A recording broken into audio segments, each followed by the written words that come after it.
These people who are in DC, who have never met us, who don't know the work that we do, are deciding if you are necessary when they've never even seen the place. I've had to do CPR, I've seen head traumas, people that have strokes, diabetic issues. It's important for us to be here to connect people with the medical resources that they need. Physically, we put our bodies in between bears and the public. There's nothing efficient about leaving our natural parks unprotected, leaving the people who visit them less secure, and this is not simply a place where you can cut someone important and then realize later how important they were.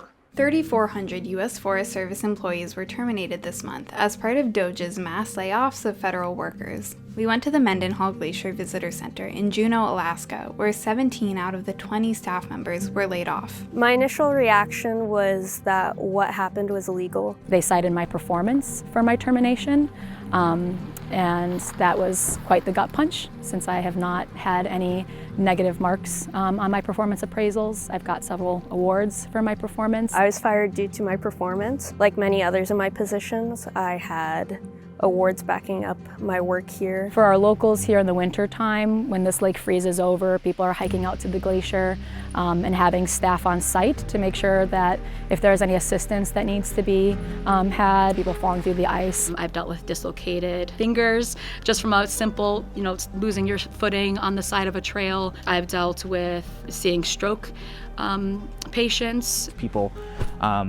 getting into medical emergencies and getting hurt on the trails. They won't have someone that will be able to come out here to help them out. When we have a high concentration of visitors and a high concentration of habituated black bears, we need staff out here to help mitigate those situations and make sure everybody comes out safe. Most often people aren't going to recognize the subtle grumblings or jaw popping or which direction the ears are, that are all clues that bear's giving off of I need more space.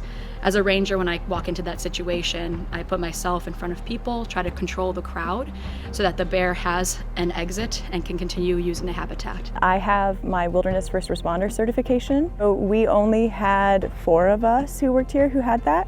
And so we would respond to medical situations before EMS could arrive. We are a small community of about 30 to 35,000 people. So you have that small town feel of one person losing their job is really going to have an impact on now having to go onto public assistance programs, unemployment or Medicaid. Without having a secure position here, without having health insurance, without our housing, many of us are going to have to leave Juneau and the community that we love because of it.